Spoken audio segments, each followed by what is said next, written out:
दीगर मेहमानान जो हमारे साथ जो है रामबन से ही चलते आ रहे हैं, आप सभी का पाडर की इस धरती पे मैं स्वागत करती हूँ। और जितने भी लोग आज हमें यहाँ देखने सुनने आए हैं, अपना समय निकाल के आप सबका दोनों हाथ जोड़ के मैं शुक्रिया अदा करती हूँ।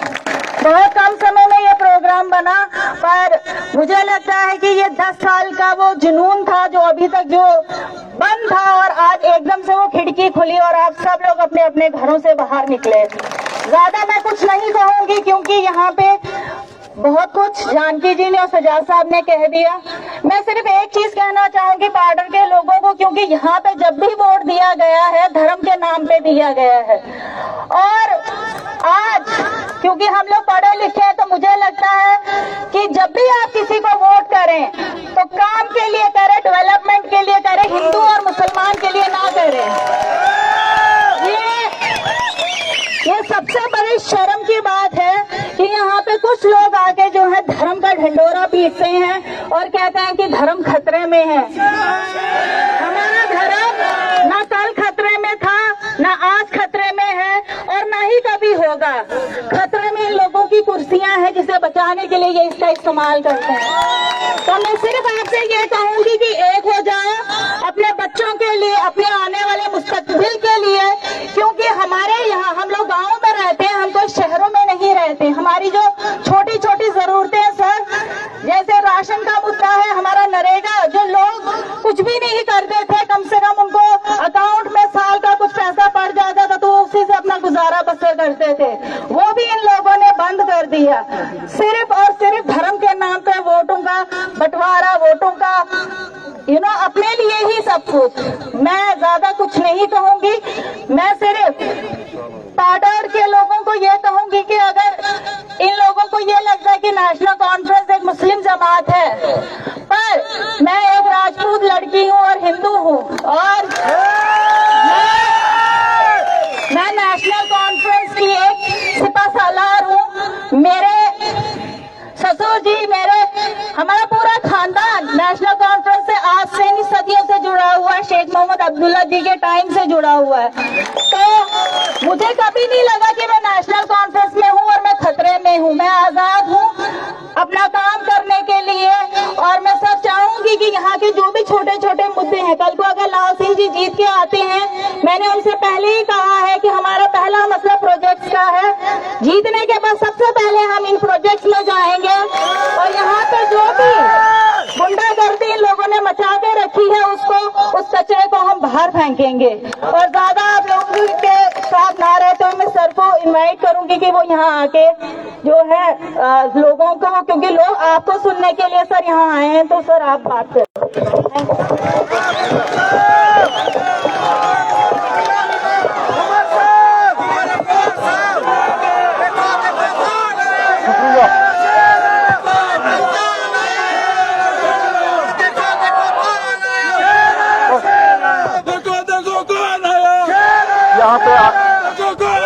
यहाँ पे आए हुए तमाम नेशनल कॉन्फ्रेंस के मेरे सीनियर साथी हजरात, नेशनल कॉन्फ्रेंस और कांग्रेस के यहाँ पे मौजूद ओहदेदार हजरात, नेशनल कॉन्फ्रेंस और कांग्रेस के यहाँ पे आए हुए तमाम वर्कर, भाइयों बहनों बुजुर्गों, आप सबको मेरे तरफ से आदाब, अस्सलाम वालेकुम और झूले।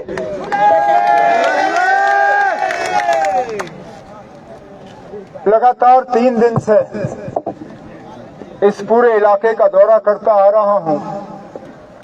आज पहली मर्तबा लगा कि वाकई बीजेपी जो है वो इस इलेक्शन में थोड़ा सा हिस्सा ले रही है, क्योंकि इससे पहले कहीं वो नजर ही नहीं आए। बानिहाल से शुरू करते हुए, बदरवा से गुजरते हुए, डोडा से आते हुए आखिरकार में पाडर पहुंचा, और पहली मर्तबा मैंने इनके झंडे, पोस्टर और इनका कोई इलेक्शन प्रोग्राम देखा। शुक्र है, शायद हमारे यहाँ पे आने का इनको इंतजार था। देर आए दुरुस्त आए, हम आ गए तो हमारे साथ साथ ये लोग भी आ गए। और आपको अंदाजा इस चीज से पता चल जाता है कि प्रोग्राम इनके अचानक बन जाते हैं। क्योंकि हमारा प्रोग्राम पहले 1 बजे का था और हमने हफ्ता पहले जो है इस 1 दिन के प्रोग्राम की हुकूमत से मंजूरी हासिल की थी। बुखराट में आके बीजेपी वालों ने अचानक कहा अब हम भी प्रोग्राम करेंगे। अब पूरी हुकूमत इनके साथ है, दिल्ली से लेके यहाँ तक पूरी मशीनरी, इलेक्शन कमीशन वो है, वो सारे इनके साथ है। तो हमारा 1 बजे का प्रोग्राम इन्होंने 2 बजे कर दिया, 2 बजे के 3 बजे कर दिया। इनको ये उम्मीद थी कि हम 3 साढ़े 3 तक यहाँ पहुंचेंगे और हमें सुनने के लिए कोई होगा नहीं, लेकिन हकीकत हमारे सामने है।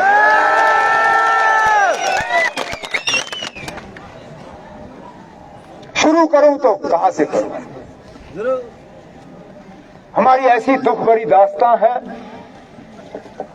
कि दोहराता रहूं तो उसका कहीं खात्मा नहीं होगा। कौन सी ऐसी चीज है जिससे इन बीजेपी वालों ने हमें महरूम नहीं रखा? सबसे पहले तो इनके हाथों हमारी जमहूरियत का कत्ल हुआ, हमें अपनी हुकूमत चुनने का मौका नहीं मिला, हमें अपने एमएलए नहीं मिले। इन दूर दराज इलाकों से हमारे एमएलसी बनते थे, इन्होंने वो भी रद्द किया। हम बार बार इनसे कहते थे कि खुदारा हमारे असेंबली के इलेक्शन कराओ, ये लोग टस से मस नहीं होते थे। 2014 में असेंबली इलेक्शन हुए थे, 2018 में हमारा असेंबली जो है वो रद्द किया गया। ये 2024 है।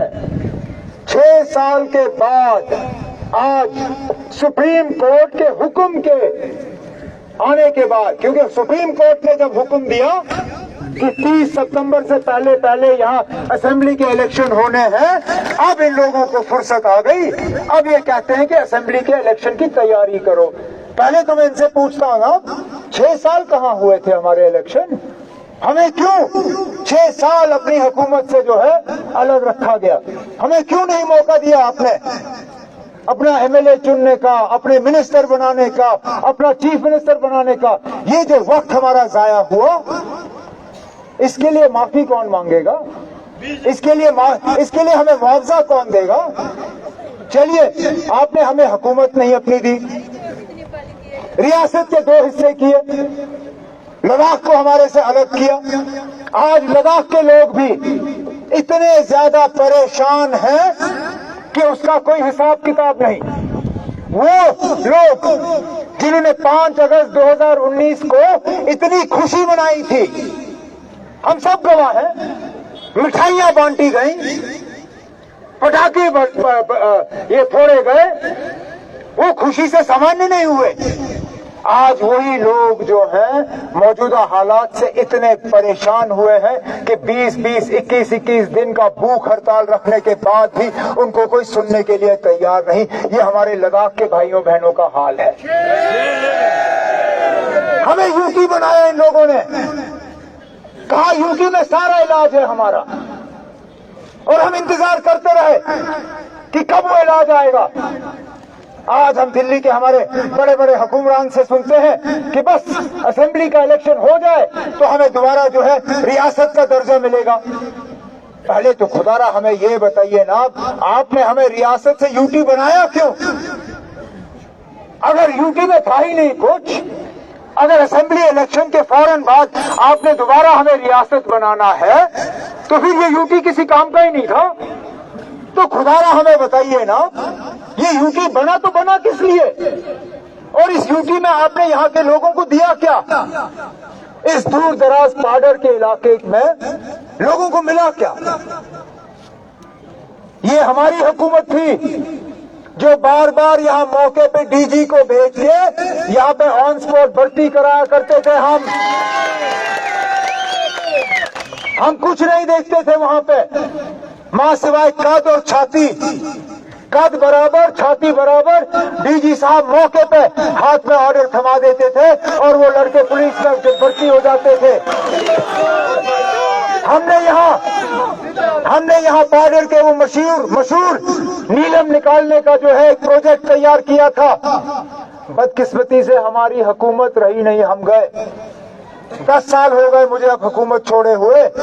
मुझे ये बताएं, मुझे वीडियो कॉल पे वो देखना चाहते हैं। फारूक साहब है, फारूक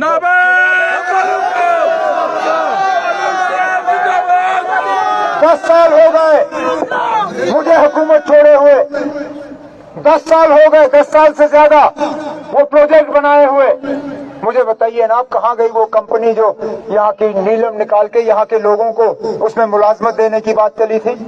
हमने उसमें वाज़ेह तौर लिखा हुआ, हमने वाज़ेह तौर उसमें किया था कि 90% उसमें जो लोग लगेंगे वो यहाँ पाडर के नौजवान जो हैं उसमें काम करेंगे।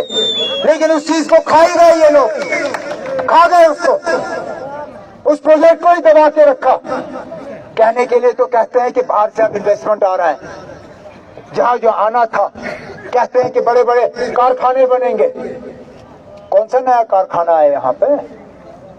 कौन सी तब्दीली आई?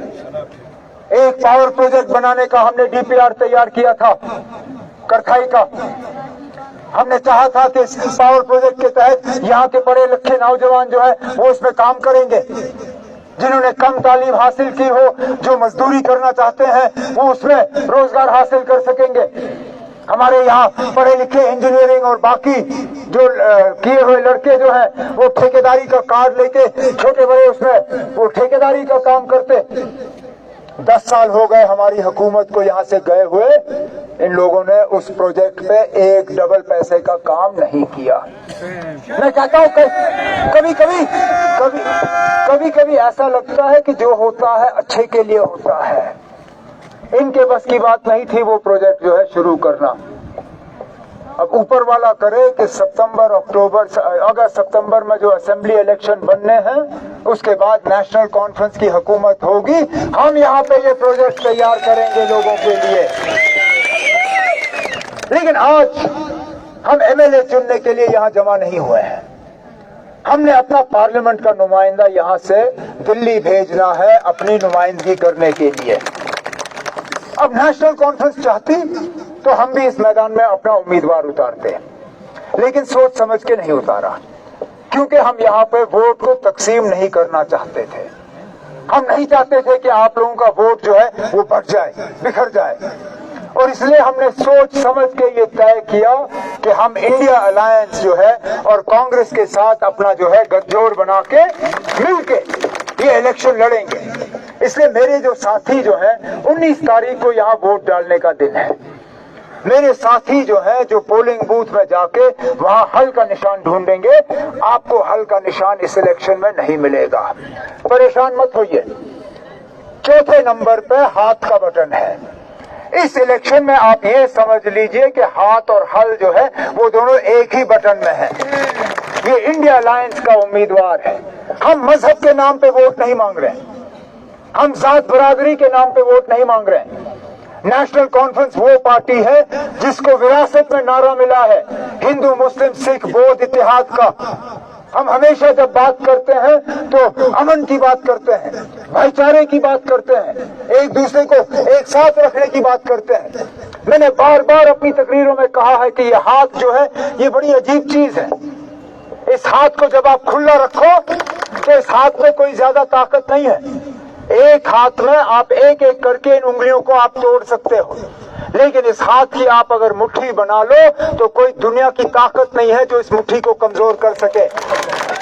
तो मत दीजिए लोगों को इजाजत ये मजहब के नाम पे वोट मांगेंगे, ये अलग अलग करने तराजुओं में आपको तोड़ने की कोशिश करेंगे।